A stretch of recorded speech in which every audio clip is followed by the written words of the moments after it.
धर्म के झगड़े छोड़ो, सही लड़ाई से नाता जोड़ो। जाति धर्म के झगड़ों में हम बर्बाद तुम बर्बाद। उठो जवानों आगे आओ, लड़कर नया समाज बनाओ। भगत सिंह ने दिया आवाज, बदलो बदलो देश समाज। अमर रहे अमर रहे। साथियों, हम लोग दिशा छात्र संगठन और नौजवान भारत सभा के कार्यकर्ता है। बहुत सारे लोग हमारी टीम से परिचित नहीं होंगे। हम लोग लगातार किसी न किसी मुद्दे पर अभियान चलाते रहे। इस बार हम लोग शहीद आजम भगत सिंह को याद करते हुए उनके जन्म दिवस पर स्मृति संकल्प अभियान चला रहे हैं।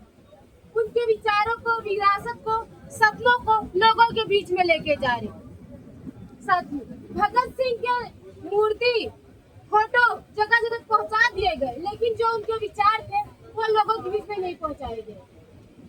क्योंकि इसलिए लोगों के बीच में उनके विचारों को नहीं पहुंचाया जा रहा है कि भगत सिंह ने एकदम साफ साफ कहा था, हम ऐसी आजादी नहीं चाहते जिसमें गोरे साहब तो चले जाए, भूरे साहब राज करें। जितना डर अंग्रेजों के इनके विचारों से लगता था, आज ही उतना ही डर आज के हमारे नेताओं, मंत्रियों को भी, सत्ताधारियों को भी डर लगता है इनके विचारों से।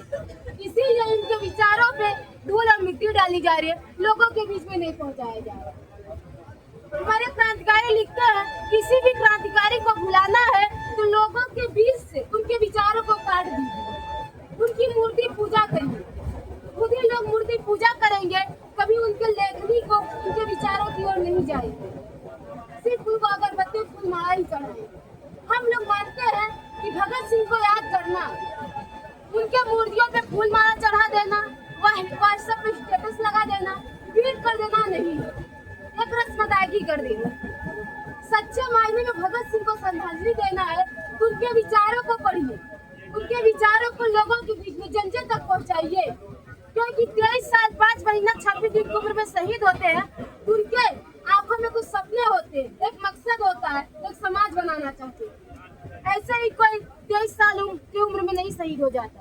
भगत सिंह 23 साल की उम्र में शहीद होते हैं। आज के नौजवान अपने जिंदगी का फैसला नहीं कर पाते। उनके मकसद था ना, तब उन्होंने देश के लिए कुर्बान हुए।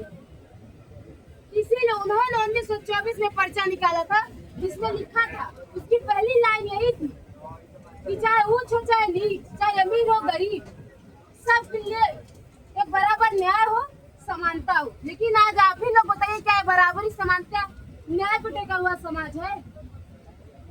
आप लोग खुद ही बताइए, क्या समानता, बराबरी, न्याय पे टिका हुआ समाज है? आज समानता कहाँ है? शिक्षा के क्षेत्र में उठा के देख लीजिए, समानता है? आपके पास पैसे नहीं है तो आपके बच्चों के लिए शिक्षा नहीं है। शिक्षा के दरवाजे बंद होते जा रहे हैं।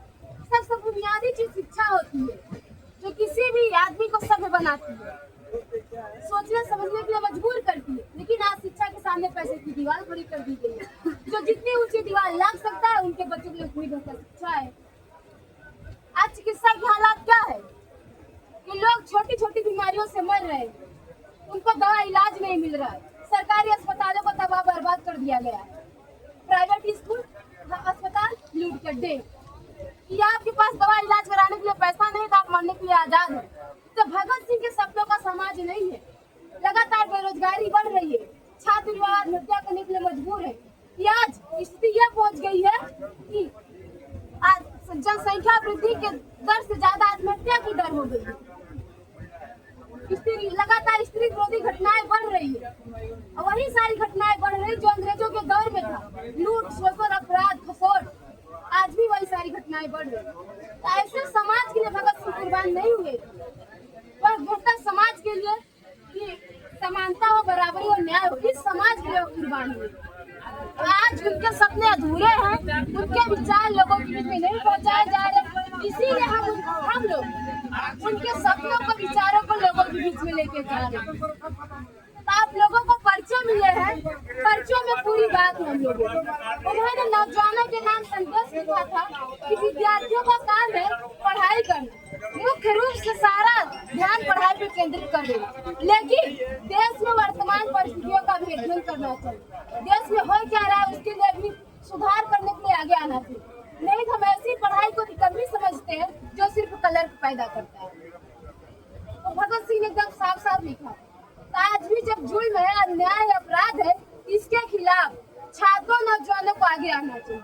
भगत सिंह के सपनों का भारत बनाना चाहिए, ताकि समाज बदलने के लिए हमको विचार की जरूरत होती है, वो विचार भगत सिंह के सपनों में है। तो आप लोग पर्चे पढ़िएगा, पर्चे पूरी बात है, पर्चे को फाड़िएगा, फेंकिएगा नहीं। आपके हाथ में जो पर्चे गए हैं या किसी भी धन्ना से चुनाव आज पार्टी दल पे छपा हुआ पर्चा नहीं है, या छात्रों से, कर्मचारियों से, मजदूरों से हम लोग पाई पाई जुटा के पर्चे निकाले हैं, तब आपके हाथ में पहुंचे।